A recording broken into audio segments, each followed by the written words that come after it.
So, mga kabugis, ako muli si Lito at welcome kayo sa aking channel, Malyaris Garden. Ang isi-share ko naman po sa inyo ngayon kasi may bago ako na bougainvillea. Top rare, super top rare. Ayan ang isi-share ko sa inyo ngayon. Bago pa lang dito sa garden ko. Ito na siya. Mapakamahal lang ang pagkakabili ko. Ayan. Ganyan ang dahon niya.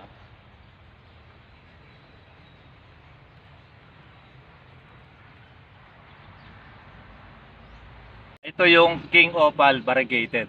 Bago pa lang sa merkado. Ganyan sa kaganda.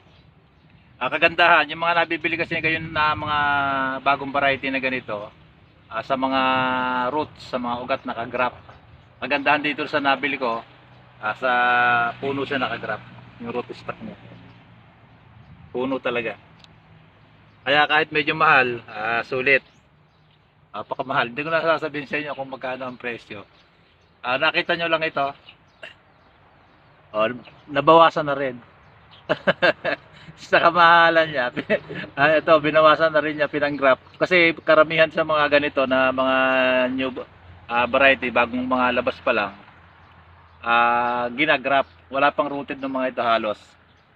Pinagagrapan yung mga ugat. Kasi sa ugat, mabilis na tumubo, mabilis na ma-propagate, makakabenta. Ito, kagandahan nga, sabi ko dito, kahit napakamahal, dito sa na-graph dito,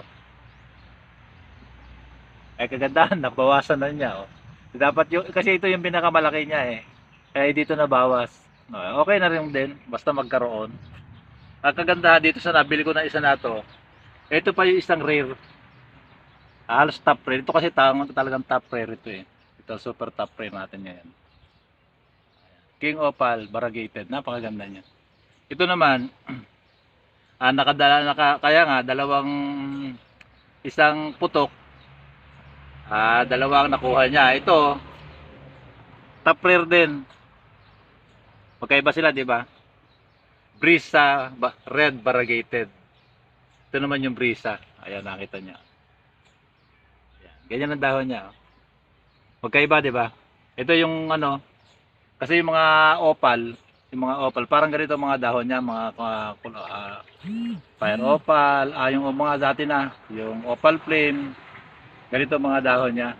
Kulot, kaya lang ito variegated. Ayan. Ito naman yung Brisa red variegated naman. Napakaganda rin, napakaganda. Meron na akong bulaklak dito. Ganito. Ito, wala pa akong napabulaklak na ganito kasi bagong dating pa lang. Ang gagawin ko dito, ako naman ang babawi naman ako ngayon. Igagrap ko nga naman ito para mabawi natin yung presyo niya, di ba? Mag-graph naman ako nito. Ilang araw lang, papalakihin ko pa ng konti ito. Gagraph ko naman. Para naman yung ganun lang eh. Para yung pagkakabili mo kahit na mapakamahal, mabawi mo rin kasi bago pa lang ito. Meron pa rin dito na ano, na bago sa akin. Ito.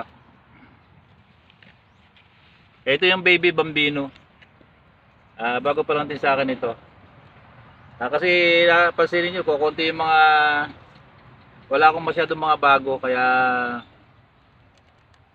magkukulit naman ako ngayon ng mga bagong variety, mga rare variety. Wala akong masyadong maipakita sa inyo mga bago. Ito, bago pa lang din. Ito, baby bambino. Bago pa lang sa akin.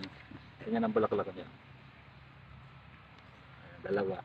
Pero pa rin ako isa dito. Ala rin sa akin ito eh. Bago pa rin sa akin. Ito, palalakihin ko ito. Magaling tayong magpalaki eh. Para pagka mother plant tayo, may pagkuhanan tayo ng cuttings, palalakihin ko agad ito. Alam na niyo yung ginagawa ko pagpapalaki. Naituro ko na sa mga video ko noong mga nakaraan. Di ba yan, ang liliit. Di ba aling mahal ang pili ko. Palalakihin ko agad yan. Ito naman yung ano, Golden Pedro. Bago pa lang din. Ayan, Golden Pedro. Mahal lang din, bili ko. Baka palitan ko yung lupa niya. Kasi ano, hindi ganito yung lupa ko, iba. Dapat papalitan ko pagkaraan.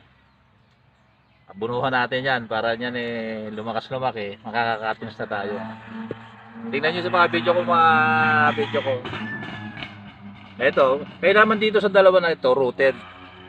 Hindi siya grafted, ayun na. Rooted siya. Kaya lang ang problema dito, paano ka makaka-cuttings kung ganito kaigsi yung mga sanga niya, di ba? Oh. Siyempre, kailangan natin palakihin ng gusto yan. Pahabain natin. Nang gagawin ko sa susunod. Alam nyo naman na yun. Napanood yung mga video ko. Palalakihin natin agad yan. Ang lito. Ganyan lang. Pwede pa i-graft yan. Nakakalimutan ko yung pangalan. Siya makakalimutin ako eh. Baby Bambino. Ito yung Golden Pedro. Pero ito yung pinaka super top rare. Ayun. Halos itong dalawa na to. Tandaan niyo yung dahon niya, ayun, tandaan niyo. Napakamahal. Ayan. Kahit na ganun mang mahal, siyempre papakinabangan naman natin. Ito, brisa. Yung brisa, parang hindi variegated dito, no? Tinan mo yung dahon niya nag-yellow. Pero pagka matagal na, ganito, variegated yan. Ayan siya. Magkaiba ng dahon kasi yung dalawa na to, halos kwan. Ito medyo pabilog, makita nyo. Pero yung ano niya, yung kasi yung bulaklak na nung Brisa Red saka yung Opal Flame halos magkahawig. Pero yung dahon niya magkaiba. Red na halos nagtatangerine din. Itong naman itong ang pangalan? Fire Opal na to. King Opal na to. Alam niyo na ang bulaklak nito orange. Makakalimutin kasi ako sa mga pangalan pasensya na kayo. Ko lang sa inyo ito kasi yung mga collector, 'di ba, yung mga nagko-collect ng mga ganito na mga bougainvillea. Mga ilang buwan makakakuha na kayo sa akin ng ganito. Ngayon kasi tagulan na kayo, nakita nyo, natinig nyo ba? Ito may kumukulog. Parang balak-balak na umulan dito sa amin. Kagabi, umambon na kasi naman nakarang araw, sobrang init, 'di ba? Ngayon balak na umulan. May kumukulog na eh. Ano pa lang oras.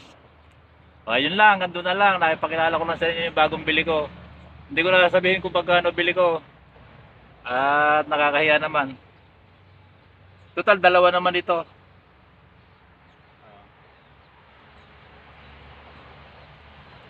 Nandito na lang at maraming salamat sa patuloy na panonood nyo ng video ko. Bye-bye.